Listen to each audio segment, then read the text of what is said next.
जो संस्कार माता पिता के होते हैं, कुल के होते हैं, वो संस्कार सहज बदलते ही नहीं। तो अपने घरों को, अपने परिवारों को, अपने को हमें इस जाल से बचाना है। आध्यात्मिकता हमारे पास रहेगी, हमारा आत्म रहेगा, तो हम इन पिशाचों से बच जाएंगे। इससे ज्यादा और क्या। देखो, धन पैदा कर सकते हो, लेकिन इनमें एक ही पिशाच पीछे पड़ गया ना तो सर्वनाश कर देगा। एक भी पीछे पड़ गया, वो कहीं का नहीं छोड़ता है। एक से एक बलवान, जिन्हें राजाओं का संरक्षण था, और उनके पीछे भी एक पिशाच पड़ गया तो नाश कर दिया। कीचक का नाम सुनाइए, मारा गया द्रौपदी की पीछे, शरीर गवा बैठा, राजा का साला था, सब कुछ था, समझाया लेकिन नहीं माना, अंत में जाकर के जान गवा बैठा। तो कहीं पर भी जीवन में हमेशा ये ध्यान रखो कि ये सत्संग जरूरी क्यों है। ये इसलिए जरूरी है कि ये आध्यात्मिक रूप से हमें परिपुष्ट कर देते हैं, और आध्यात्मिक रूप से परिपुष्ट करता है तब दूसरे के लिए काम बहुत बड़ा पिशाच है, लेकिन अध्यात्म रूप से के व्यक्ति के लिए तो ये मक्खी की बराबर नहीं, झट मसल देता, उसके लिए कुछ नहीं।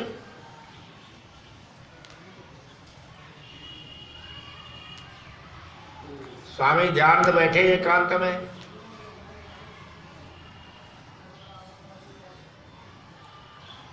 रोज एकांत में बैठते।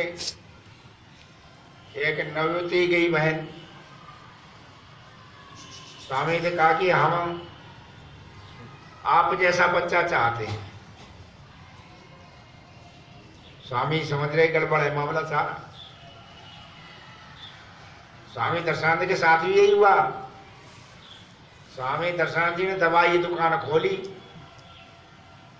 दवाई दे रहे थे, दोपहर में बैठे, एक जवान बहन आई दवाई लेने, उन्हें स्वामी को उनका, उस समय तो सन्यासी थे ही ना, उसने हाथ पकड़ लिया, दुकान से ही कूद गई। लौट के दुकान पे गए नहीं, घर वाले सामान ही भर के लाए।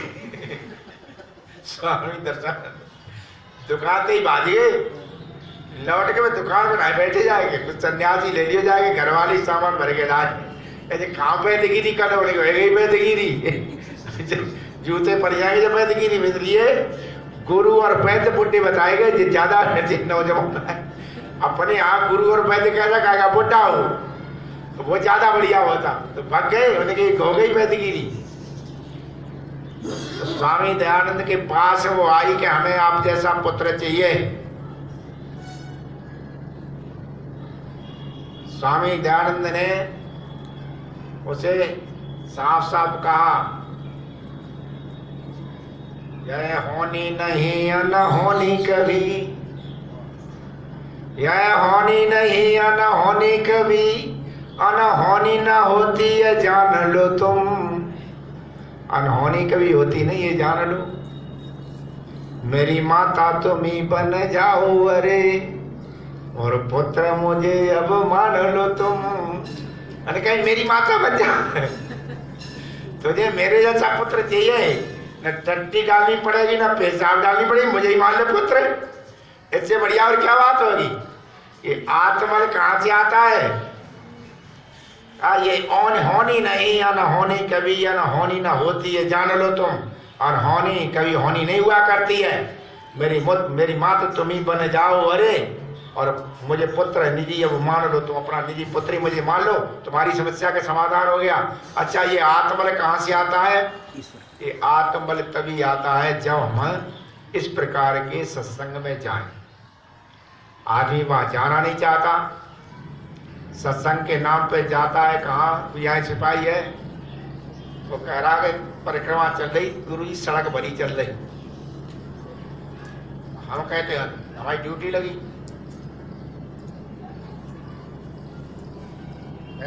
सर पर धरे भजन, परिक्रमा में जा रहे, जट कहते जलाए,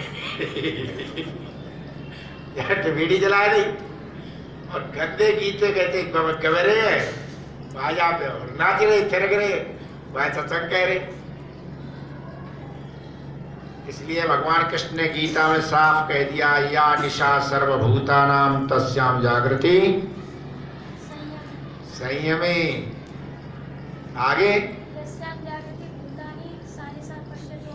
हाँ, यस्याम जागृति भूतानि सा निशा पश्यतो मुने। मुनि जो है, या निशा सर्वभूतानां, तुम जब हम जाग रहे हो ना, इस संसार के लोगों के लिए रात है जा। जिस क्षेत्र में आप सत्संग में जाग रहे हो उनके लिए क्या है? उनके लिए रात है। उनके लिए कुछ नहीं, वो तो मौज मस्ती वाली बुआ है। कृष्ण कहते हैं, या निशा सर्वभूतानां तस्याम जागृते, संयमी उसी में तो जागता है, संयमी वहां जागता है। और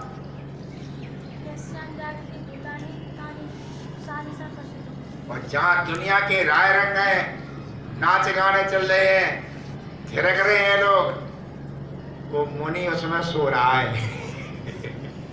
मुनि उसमें क्या करता है? वो सो रहा है। जिसमें दुनिया जागती है मुनि उसमें सोता है, मुनि जिसमें सोता है तो दुनिया जाग रही है। तो ऐसी पवित्र भावना लेकर के जब हम चलते हैं तब निश्चित रूप से हमारे जीवन का कल्याण होता है। तो हमारे जीवन समझे ना समझती, तो भाई चांदा तो घुटाए दे में, तो भाई तो घुटावे थे, पिशाच तुम्हें न पकड़ ले। ये पिशाच तुम्हें न पकड़ ले, इसलिए क्या घुटाई जाती है? चांद। ये पिशाच क्या कर देता है? मृत्यु। क्या कर देता है? जीते हुए मार देता, जीते हुए मारता। मारता कहां से? ये कहते हैं मृत्यु ने ब्रह्मचारी को नहीं पकड़ पाई, मृत्यु ब्रह्मचारी को नहीं पकड़ पाती। उन्हें कहा क्यों नहीं पकड़ पाई? क्या मृत्यु पकड़ती है केसों से। कैसे पकड़ती है? केसों से। और जे केस घोटा गिरा के पकड़े खाते, जे घोटा घोट कर दिया जाए पकड़े खाते, पकड़ेगी तो केसों से।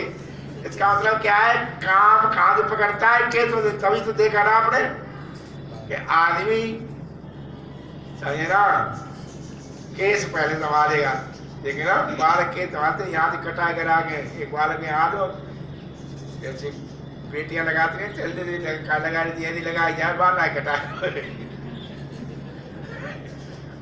तो चाहे तुम्हें काट दिए जाते। अब वृंदावन मथुरा वृंदावन बैठे ना, कथा कर रहे हैं, सबके केस है, मृत्यु ने सब पकड़ रही है। ये जितने कथाकार है, इन्हें बड़े बड़े बाल लगा रखे हैं, इन्हें मृत्यु ने पकड़ रखा है, इन्हें मृत्यु ने पकड़ रखा। ना कामी मंडन प्रिय, जो कामी नहीं है वो मंडन प्रिय होता ही नहीं, वो श्रृंगार करता ही ना है। श्रृंगार करता है इसका मतलब क्या है? कि पिशाच के चक्कर में है। श्रृंगार करता है पिशाच के चक्कर में है। ये चाहे मारो घुमाए के आजकल मारेगा, तो इससे सूचने वाला क्या है? लिखा ब्रह्मचारी के बाल ही कटा दो, बाल कटा देंगे तो फिर ये नहीं पकड़ा करता है। पकड़ेगा कहां से? बालों से ही पकड़ता है। इसलिए बाल कटवा दिए जाते हैं। जब आश्रम परिवर्तन होता है तब भी बाल कटते हैं। गृहस्थ से जब वानप्रस्थ में जाता है तब बाल काट दिए जाते हैं,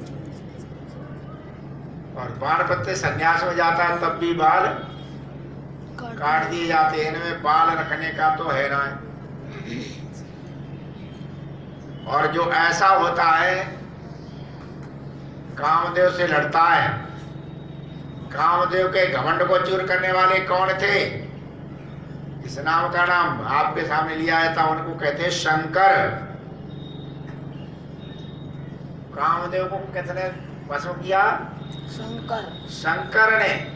शंकर कौन होता है? सम करोति शंकर, संसार का कल्याण करता है। ये शंकर का रूप कैसा बनाया है? सजे सजाए ना, राख मल रखी है, राख मल रखी है, जटा जूट है, बाल भी नहीं कटाए, और सांप और लपेट रख के पास में आ गई ना कोई, है ना। सांप और लपेट के कोई पास में आवे ही ना, काम आवे वो सांप डस लेंगे। तो ये क्या है, गले में सांप का रखना, ये रखना क्या है, अर्थात हमेशा ही गले में सांप रखने का मतलब क्या है कि अपने गले में हमेशा विपत्ति डाल के रखे। जो आदमी जिम्मेदारियां बड़ी ले लेता है ना, उसे संसार से फुर्सत ही नहीं, उसके पास कौन आएगा।